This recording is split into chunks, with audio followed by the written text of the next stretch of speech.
स्वागत है आप सभी का सीएनबीसी आवाज पर। खिलाड़ी नंबर 1 पर आप देखेंगे एक्शन 3 जानकारों के बीच, लेकिन पहले मार्केट का हाल आपके सामने करते हैं पेश, जहां पर कल बेहद पेनफुल सत्र था। बिकवाली का सिलसिला हावी।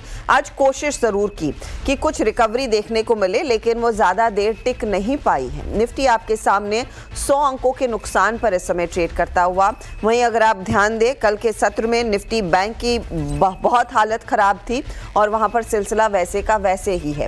करीब 550 पॉइंट के नुकसान पर इस समय निफ्टी बैंक पूरे 1% गवा चुका है। मिड कैप्स में भी अब बिकवाली का दबाव गहराता हुआ करीब 200 पॉइंट तक का नुकसान इधर। इसीलिए आज का दिन दरअसल एडवांस डिक्लाइन रेशियो में जाहिर तौर पर बिकवाली का सिलसिला फिर हावी होता हुआ दिखाई दिया है। ऐसा नहीं कहा जा सकता कि आज बिल्कुल अटेम्प्ट नहीं किया, रिकवरी का अटेम्प्ट हुआ था, लेकिन रिकवरी का वो अटेम्प्ट फेल हुआ है। अब सवाल यही है कि आज के लिए यहाँ से आगे क्या संकेत है और किस तरह से ट्रेड लिया जाए। जिस दिन बैंकों ने फिर कमर तोड़ी है मार्केट की, और दूसरी तरफ रिलायंस थोड़ा सा स्टेप अप करता हुआ करीब 15 पॉइंट ऊपर आज के दिन आपको साफ दिखाई दे रहा है। कुछ डिफेंसिव काउंटर्स, चाहे वो फार्मा कंपनियां हो, चाहे वो आपकी आईटी कंपनियां हो, ये सपोर्ट करने की कोशिश जरूर कर रही हैं, लेकिन ब्रॉडर मार्केट में जो हाई बीटा स्टॉक्स हम मैप करते हैं, मॉनिटर करते हैं, वहीं पर मामला आज डामाडोल दिखाई दे रहा है। तो चलिए हमारे जानकारों के रिटर्न्स क्या बने और आज क्या रणनीति होगी उसकी बातचीत करेंगे। पहले आपके लिए लेकर आते हैं कल दोपहर 3:30 बजे तक की रिटर्न्स। तो अरुण अपने पॉजिटिव रिटर्न्स को होल्ड कर पाने में कामयाब हैं। 2% से ज़्यादा की कमाई इनकी, लगभग 3% का नुकसान अमोल अठवले के पोर्टफोलियो में और करीब 4% का नुकसान देवांग शाह के पोर्टफोलियो में। कल का दिन था ही ऐसा कि बिकवाली बस बढ़ती गई और नुकसान भी बढ़ता गया। अब क्या स्थिति और बिगड़ेगी, क्योंकि देखते ही देखते कल जो 24,600 का सहारा मिल रहा था, आज हम 24,200 पर आ चुके हैं। क्या सलाह होगी अमोल, कैसे पढ़ रहे हैं आप इस मार्केट को? मॉर्निंग, आई थिंक कल का सरप्राइजिंग था। कल ऐसा लग रहा था कि मार्केट कहीं ना कहीं 50 डे सिंपल मूविंग एवरेज के आसपास सपोर्ट लेगा, बट जैसे कि आपने कहा कि सेलिंग प्रेशर बढ़ता ही गया, और आज सुबह में जैसे भी एक टेक्निकल बाउंस बैक आया, उसमें भी सेलिंग प्रेशर ही बढ़ता गया। और आज मिड कैप का भी कंट्रीब्यूशन काफी ज्यादा है। मुझे लगता है ये थोड़ा सा और पेनफुल रहेगा। स्ट्रैटेजी दोनों तरफ के ही रहेंगे, जहाँ पे वीक फॉर्मेशन है वहां पे शॉर्ट साइड के भी ट्रेड्स देखे जा सकते हैं, और जहाँ पे एक्टिविटी है या जो अच्छे सपोर्ट्स लेवल पे है स्टॉक्स, वहीं पे बाइंग अपॉर्चुनिटीज देख सकते हैं। तो थोड़ा सा सपोर्ट ढूंढना पड़ेगा, थोड़े से संभल के चलने की जरूरत है। दिवांग, आपकी क्या रणनीति रहेगी? क्या बिकवाली का साथ लेने की जरूरत है अब? Very good morning. जैसे हमने बात की थी कि वॉलेटाइल सेशन देखने मिलता है, ऊपर हायर में रेजिस्ट कर रहा था निफ्टी। तो यहाँ पे इन दिस पर्टिकुलर लेवल एक सपोर्ट है 250 अराउंड निफ्टी फ्यूचर का सपोर्ट है। अगर ये लेवल भी ब्रेक करता है तो यहाँ पे और बिकवाली देखी जा सकती है। तो मैं वेट करूंगा यहाँ पे 24,250 ब्रेक करने का वेट करूंगा मार्केट। 24,250 ब्रेक होने का इंतजार रहेगा, फिर देखेंगे क्या मामला बनता है स्क्रीन पर। अरुण, आपकी अप्रोच? Good morning Shivaji.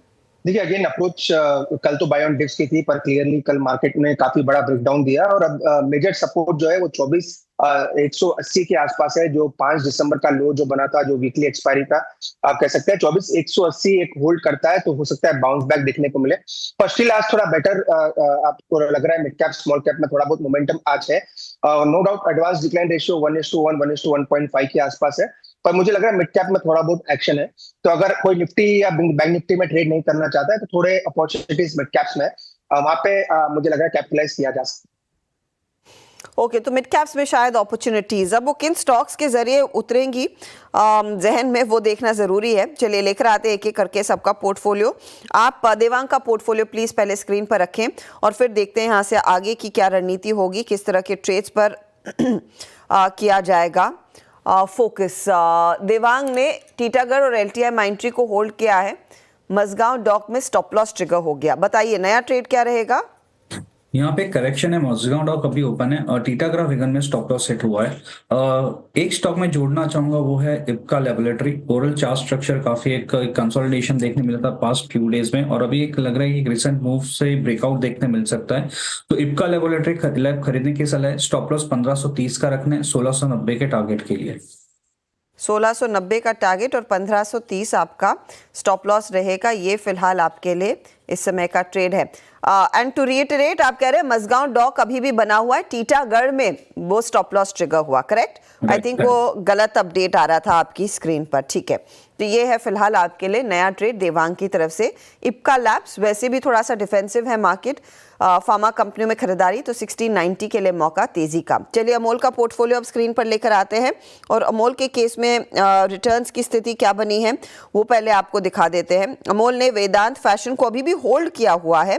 आज इन्होंने एग्जिट किया HDFC लाइफ से, स्टॉप लॉस ट्रिगर हुआ है बॉम्बे डाइंग में और लॉयड मेटल्स भी एग्जिट किया। बताइए अमोल, नया ट्रेड?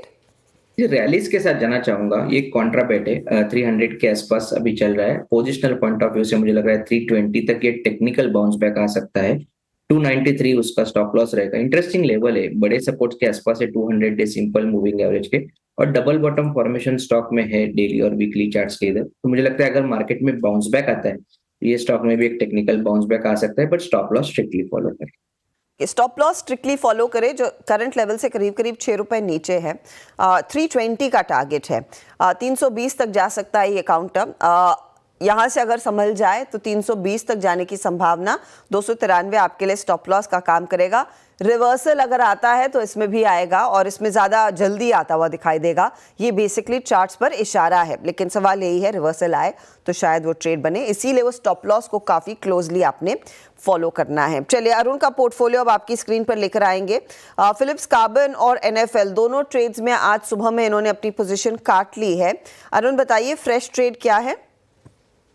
देखिए श्रद्धा जी, अगेन मुझे लग रहा है लिकर स्टॉक्स में अच्छा मोमेंटम है और रैडिको में मुझे लग रहा है 2500 के ऊपर ब्रेकआउट अटेम्प्ट दे सकता है। तो रैडिको खैतान को बाई करने की चला है, 2502 के आसपास ये स्टॉक चल रहा है। 2450 का स्टॉप लॉस है, जो कि आज का लो का स्टॉप लॉस रहेगा। 2630 तक मुझे लग रहा है पोजिशनली इसमें टारगेट आने चाहिए। तो रैडिको खैतान पे बाई करके चल सकते। खैतान आप खरीद के चले, 2630 के लिए एक मौका तेजी का और साथ ही साथ 2450 आपके लिए स्टॉप लॉस का काम करेगा। चलिए लेंगे एक छोटा सा ब्रेक के बाद कॉर्पोरेट स्कैन में मारुति के मैनेजमेंट से होगी बातचीत। आप बने रहें CNBC आवाज के साथ।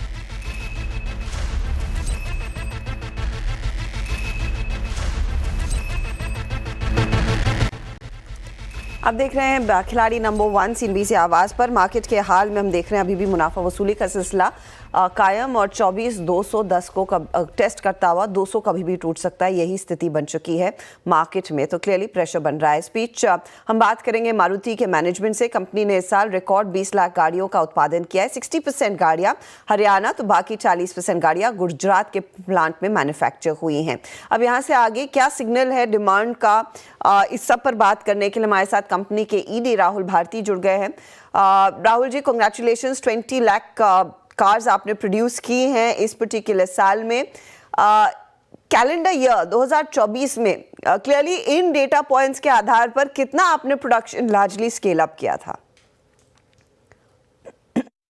ना सिर्फ मारुति सुजुकी के लिए, लेकिन ये मेरे ख्याल से हिंदुस्तान की ऑटोमोटिव इंडस्ट्री के लिए बहुत ही गौरवपूर्ण दिन है, क्योंकि एक सिंगल कंपनी ने 20 लाख गाड़ियां प्रोडक्शन एक साल में कैलेंडर ईयर में किया। और ये हम इसलिए कर पाए क्योंकि हमने 2 स्टेट्स में अपने प्रोडक्शन बेस रखा हुआ है, एक हरियाणा में, एक गुजरात में।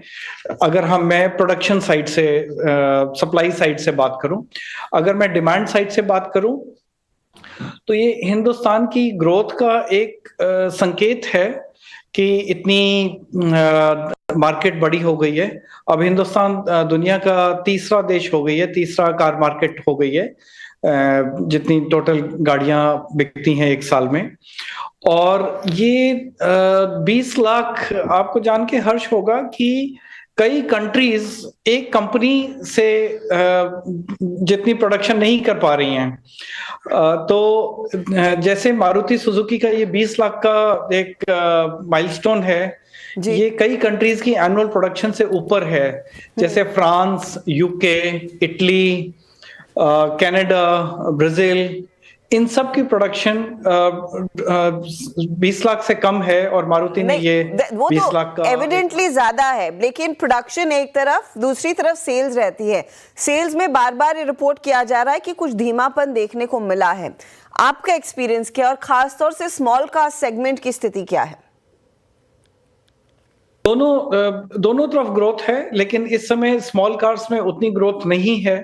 थोड़ा सा चैलेंज है स्मॉल कार्स में, लेकिन हमारा मानना है कि हिंदुस्तान में बहुत बड़ी पॉपुलेशन है, बेस ऑफ पिरामिड काफी बड़ा है, तो स्मॉल कार्स की भी ग्रोथ होगी आने वाले समय में। इस समय आजकल चलन हाइब्रिड का है और मारुति की कई सारी हाइब्रिड गाड़ियां हैं। सीएनजी में भी इनफैक्ट आपने अच्छा खासा मार्केट बनाया हुआ है। क्या यही लार्जली ड्राइवर है आपके सेल्स के लिए? तो हमें ये सारी टेक्नोलॉजीज का अंतिम लक्ष्य है कार्बन उत्सर्जन कम करना, या जितना हम तेल की खपत होती है हमारी गाड़ियों में, जितना ईंधन यूज होता है उसको कम से कम उसको मिनिमाइज करना। तो ये दोनों एक बहुत इम्पोर्टेंट नेशनल गोल्स हैं, जिसके लिए ये सारी टेक्नोलॉजीज हम डिप्लॉय कर रहे हैं। तो हाइब्रिड है, उसमें क्या होता है, एक IC engine plus battery motor combination जो कि एनर्जी एफिशिएंसी बहुत इंक्रीज कर देता है, 36 से 44% तक इंप्रूवमेंट करता है। सीएनजी है, सीएनजी में मोस्टली मीथेन होता है, जिसमें जो जैसे CH4 है, इसका एक कार्बन का एटम 4 हाइड्रोजन के एटम, तो इतना ज्यादा इसमें हाइड्रोजन कंटेंट है केमिकल फॉर्मूला में कि वो नेचुरली कार्बन कम हो जाता है इससे। तो इस तरह की कई टेक्नोलॉजीज हम यूज कर रहे हैं। बायोफ्यूल्स में हम काफी मेहनत कर रहे हैं कि जैसे कॉम्प्रेस्ड बायोगैस जो सिर्फ जैसे गोबर से बन सके, या बायो वेस्ट है, एग्रीकल्चरल वेस्ट है, एनिमल वेस्ट है, उससे बायोफ्यूल्स बन सके, इथेनॉल बन सके। इनको अगर हम यूज करके इनका ईंधन कार में यूज करें तो उससे काफी CO2 एमिशन कम हो सकता है और हमें कार्बन नेट जीरो की तरफ जा सकते हैं।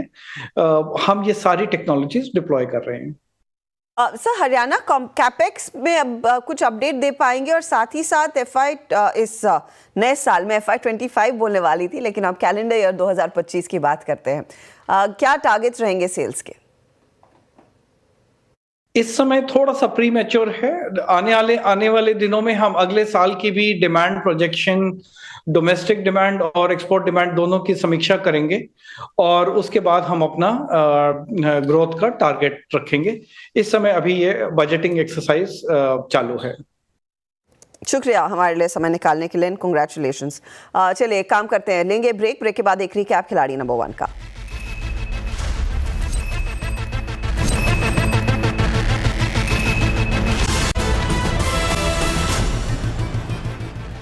आप देख रहे हैं खिलाड़ी नंबर 1। हमारे जानकारों ने एक ट्रेड दिया है, फटाफट से उसका एक रिकैप लेकर आएंगे, और जहां जगह खाली है आई थिंक दोपहर में मौका मिलेगा हमारे जानकारों को नए ट्रेड्स देने का, क्योंकि बाजार में लगातार बिकवाली का सिलसिला हावी है।